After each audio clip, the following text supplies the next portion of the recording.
mtendaji wa kwetu jambazi. Wananchi tutabakije? Tutajifunzaje kwa mtu aliyeharibika?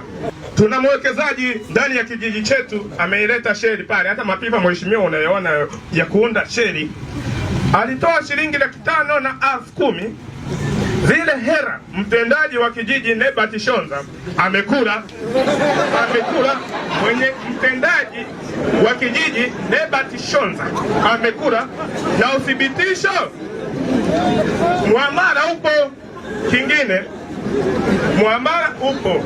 Nikitaka nihoji hili swali, mheshimiwa mkuu wa mkoa, kama mtendaji ni kaimu yaani mtendaji ni mtu anayestakiwa kusababisha kutupa chachu ya kuongeza bidii ndani ya maendeleo. Tungeomba mheshimiwa utusaidie hilo. Ni kweli ulipokea fedha kutoka kwa mwekezaji 500,000 kupitia simu yako? Ni kweli mheshimiwa. Kwa nini ulipokea hizo fedha kupitia kwenye simu? Nilipokea fedha hazikuwa kwa ajili ya mpango wa maendeleo. Kuna jambo ambalo zilikuwa fedha kwa ajili ya matumizi yako mwenyewe binafsi. Yaani kuna biashara ambayo tulikuwa tunafanya na huyo mwekezaji.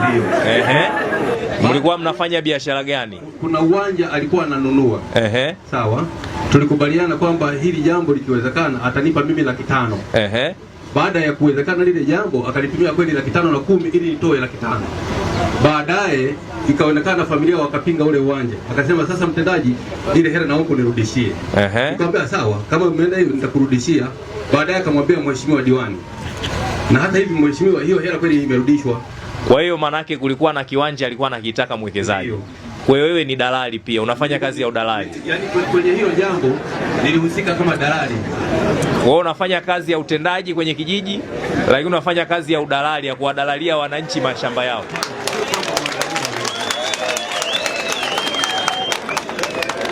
Sasa umesema kwamba uliambiwa, huyo jamaa alikwambia ikiwezekana hilo jambo ukifanikisha na kupatia nini? Fedha.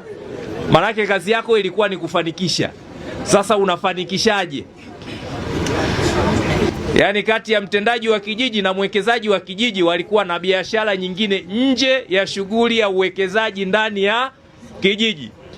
Na mwekezaji akamwambia kwamba ukifanikisha biashara hiyo nitakupatia shilingi ngapi?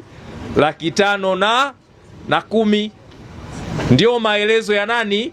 Ya mtendaji. Sasa uthibitisho ni mpaka vyombo vifanye kazi yake.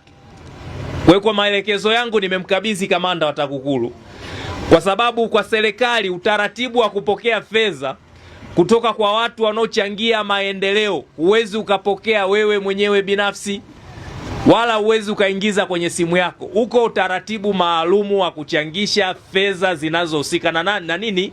Na umma. Tumeelewana ndugu zangu? Hatuwezi kupokea michango kupitia simu zetu. Hata mkurugenzi kama kuna mdau anataka kuchangia maendeleo kwenye halmashauri yake, hawezi akamtumia namba yake ya simu, bwana changia hiyo. Haiwezekani. Uko utaratibu maalum. Sasa kujua kama ilikuwa ni mchango wa maendeleo au ilikuwa ni biashara ambayo walikuwa wanafanya, lakini hata hiyo biashara ambayo wewe unaifanya kuwafanikishia kati ya mwekezaji na mwananchi, kiongozi wa umma, mbona inatia mashaka pia? Inawezekanaje wewe ufanikishe jambo la biashara ambao mnafanya wawili kwa ajili ya wananchi ambao unawahudumia? Nalo pia linameshia mashaka, lakini pia hata kiuadilifu. Kwa nini usifanye biashara kwenye vijiji vingine, maeneo mengine tofauti na lile eneo ambalo unalifanyia kazi? Kwa hiyo namkabidhi, lakini pia mkurugenzi, vitendo vya mtendaji wako umefanya nini? Umevisikia. Kwa hiyo tuendelee kuongeza usimamizi kwa watendaji wetu ili tuweze kuhakikisha kwamba watendaji wetu wanatekeleza majukumu yao ipasavyo. Kwa sababu ukikuta mtendaji analalamikiwa na wananchi wakitoa malalamiko wote wanapiga makofi, wanashangilia, kuna picha fulani ambayo unafanya nini? Unaipata ambayo sio mzuri. Kwa hiyo hilo nimewakabidhi TAKUKURU, atalishughulikia.